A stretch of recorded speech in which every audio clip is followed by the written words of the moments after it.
नमस्कार, मैं दानिश अंसार और आप देख रहे हैं पीआरबी। हरियाणा में मोदी का मैजिक था, लेकिन किसी एजेंसी को इसकी खबर नहीं मिली। हरियाणा में मोदी का डंका बज रहा था, लेकिन किसी एग्जिट पोल करने वालों की इसकी भनक नहीं मिली। हरियाणा में मोदी मोदी था, लेकिन किसी न्यूज चैनल के जमीनी पत्रकार को इसकी भनक नहीं मिली। अचानक कैसे सब कुछ पलट गया, जबकि तमाम फैक्टर मोदी के अगेंस्ट थे, तमाम फैक्टर बीजेपी के अगेंस्ट हो, चाहे वो फैक्टर किसान का मामला हो, चाहे वो पहलवान का मामला हो, चाहे वो अग्निवीर स्कीम को लेकर के मामला हो, तमाम मामला बीजेपी के खिलाफ था। चाहे वो जाट वाला मामला हो, फिर भी बीजेपी इस तरीके से प्रचंड बहुमत में हरियाणा में सरकार बनाती है, तो कांग्रेस इस पे सवाल खड़ा करती है। कांग्रेस वो सवाल खड़ा करती है जो 75 साल में कभी नहीं की। हर बार क्या अमूमन देखा जाता है, कोई चुनाव हारता है, स्वीकार करता है, कहता है जनता के बीच जाएंगे, सेवा करेंगे, दूसरी बार जनता मौका देगी, दूसरी बार फिर मैदान में कूदेंगे। लेकिन यह पहली बार हुआ 75 साल में,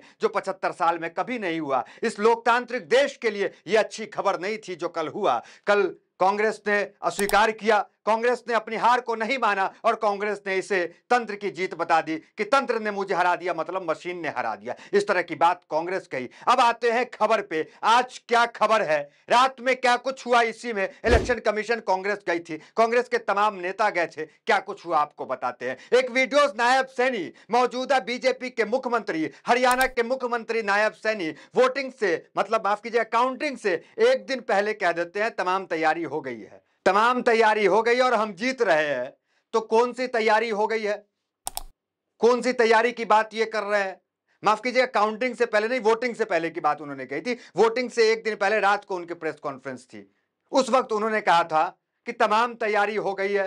तो इसको लेकर के सवाल खड़े हो रहे हैं। इसको लेकर कांग्रेस जो है सिर्फ ट्वीट ही नहीं कर रही है, कांग्रेस जो है चुनाव आयोग गई थी रात में, भूपेंद्र हुड्डा साथ में थे, पवन खेरा साथ में थे, कई कांग्रेस के नेता थे, तमाम नेता गए थे वहां पर। और उनकी नायब सैनी की उस वीडियो की चर्चा वहां पे हुई। उसकी शिकायत हुई कि इनको कैसे पता चल गया, कौन सी व्यवस्था करने की ये बात कर रहे हैं कि चिंता आप लोग मत कीजिए, हम चुनाव जीत गए हैं, हम चुनाव जीत रहे हैं। पहले नायब सैनी की आप वीडियो देखिए, फिर चुनाव आयोग के बाहर खड़े होकर के कांग्रेस के नेता ने क्या कुछ कहा इस मसले पे, वो उसको आपको सुनवाते हैं। नायब सैनी की वीडियो देखिए। आप देख रहे होंगे पिछली भी मैंने शुरू से ये कहा है कि भारतीय जनता पार्टी एक तरफा सरकार बना रही है। हमारे पास सारी व्यवस्थाएं हैं, आप चिंता मत करिए। तो आपने सुना, व्यवस्था हो गई, हम चुनाव जीत रहे हैं। अब देखिए कांग्रेस के नेता निकल कर आते हैं और क्या शिकायत जो है चुनाव आयोग से करते हैं, वो वीडियोस भी देखे आप। मुख्यमंत्री ने खुद ने कहा कि सारी व्यवस्थाएं हर तरह से हर किस्म की हो चुकी हैं और हम सरकार बनाएंगे। जिस तरह से 99% बैटरी हो नहीं सकती जो उसमें हुई है, वो एक बहुत बड़ा संदेह का कारण बना हुआ है कि ये ईवीएम इसमें हैक हुई है। और जो 99%, 95%, 90 से जो अबव हैं, उनमें सबसे ज्यादा उनमें ही बीजेपी का सहारा हुआ है। जहाँ 60 और 70% है, वहाँ पे ये नहीं जीत रहे। ये मामला अब थमने का नाम नहीं ले रहा। अभी खबर ये है कि मल्लिकार्जुन खड़गे के घर पे राहुल गांधी, अजय माकन, तमाम नेता, बारी बारी कांग्रेस के दिग्गज जो नेता हैं, वो तमाम नेता पहुंच रहे हैं और वहां मीटिंग जारी है हरियाणा चुनाव को लेकर के।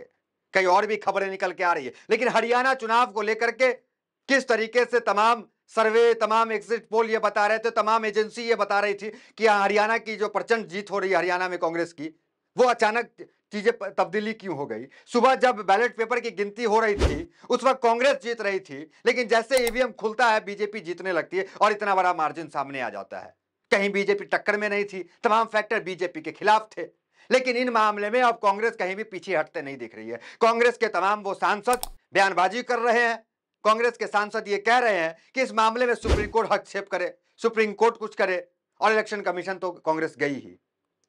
देखिए क्या कह रहे हैं कांग्रेस के नेता, क्या कह रहे हैं एक बार वो देख लीजिए। हरियाणा में कांग्रेस की हार के बाद फिर जागा ईवीएम, ईवीएम का जिन। आनंद शर्मा बोले बैलेट से हो चुनाव। आनंद शर्मा राज्यसभा सांसद है, उनकी भी मांग है कि बैलेट पेपर से चुनाव हो।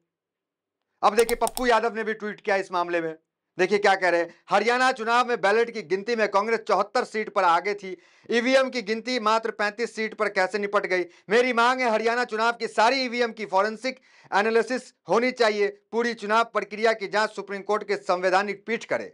सुप्रीम कोर्ट के संवैधानिक पीठ से ईवीएम की फॉरेंसिक जांच की बात जो है वो पप्पू यादव कह रहे हैं। मतलब मामला कितना बढ़ गया है वो देख लीजिए आप। सिर्फ कांग्रेस ही नहीं, कल तक प्रधानमंत्री मोदी के जो मित्र थे वो भी ईवीएम पे सवाल उठा रहे हैं। आंध्र प्रदेश के पूर्व सीएम वाईएस जगन मोहन रेड्डी ने भी ईवीएम को लेकर सवाल उठाया। देखिए ट्वीट उनके, yet another election result confounds popular perceptions, Haryana elections result is no different from Andhra Pradesh. वो अपने आंध्र प्रदेश के चुनाव की चर्चा कर रहे हैं, मतलब उनको भी ईवीएम पे शक। सिर्फ कांग्रेस नहीं, वाईएसआर जो है एक वक्त में प्रधानमंत्री मोदी के सबसे चहेती थी। तमाम वो बिल जो लाती थी बीजेपी, वाईएसआर उसका समर्थन करती थी। देखिए ये दो कंप्लेन का कॉपी देखिए आप। ये कंप्लेन जो है रात में जो है वो सौंपी गई। भूपेंद्र हुड्डा क्या कह रहे हैं उनका बयान आपको सुनवाते हैं, वो उनके बयान को सुनिए आप। पूरा देश इस बात में आज संदेह है और ये जो नतीजा है हरियाणा का आश्चर्यचकित करने वाला है, क्योंकि हर आदमी समझता था कि हरियाणा में कांग्रेस सरकार बनाने जा रही है। पोस्टल बैलेट की गिनती शुरू होती है तो हर जगह कांग्रेस लीड करती है, ईवीएम की शुरू होती है तो कांग्रेस साइड करने जाती है, तो डाउट क्रिएट किए हुए हैं। तो तमाम पहलू में ये भी एक पहलू था। बैटरी 99% जहां थी वहां बीजेपी जो है उस मशीन में बीजेपी को ज्यादा वोट थी, और जहां 60-70 थी वहां कांग्रेस को वोट थी। तो बैटरी 99% कैसे रह गई जब इस्तेमाल हुआ चीजें? तो ये सवाल उठ रहे हैं। एडीआर की रिपोर्ट फिर से वायरल की जा रही है। क्या एडीआर की रिपोर्ट थी, उस वक्त आई थी 2024 के चुनाव के वक्त। इसका चुनाव आयोग ने अब तक कोई जवाब नहीं दिया। देखिए क्या थी, लोकसभा चुनाव 2024 पर बड़ा आरोप, बीजेपी को 79 सीटों का लाभ, चुनाव आयोग ने साधी चुप्पी। बीजेपी को 79 सीटों का लाभ जो है, एडीआर की रिपोर्ट यह दावा करती है कि 79 सीटों का लाभ जो है वो बीजेपी को मिला है। तो 79 सीटें पे सवालिया निशान है कि किस तरीके से बीजेपी वहां पे जीती है। चुनाव आयोग इसका कोई अब तक जवाब नहीं दिया। तो कुल मिलाकर सब लोग जो है इस मामले में अब आ गए हैं, और इसको लेकर के जो सुप्रीम कोर्ट के एडवोकेट हैं उन्होंने भी ट्वीट कर जानकारी दी है। महमूद पराचा का ट्वीट आप देखिए, क्या कह रहे हैं महमूद पराचा कि ईवीएम को लेकर आंदोलन करेंगे। तो भानु प्रताप और महमूद पराचा फिर एक बार, पहले भी आंदोलन किए लेकिन जनता का उतना समर्थन नहीं मिला, लेकिन फिर एक बार जो है आंदोलन वो छेड़ रहे हैं। तो इस बार जो है कोई बैकफुट में नजर नहीं आ रहा है।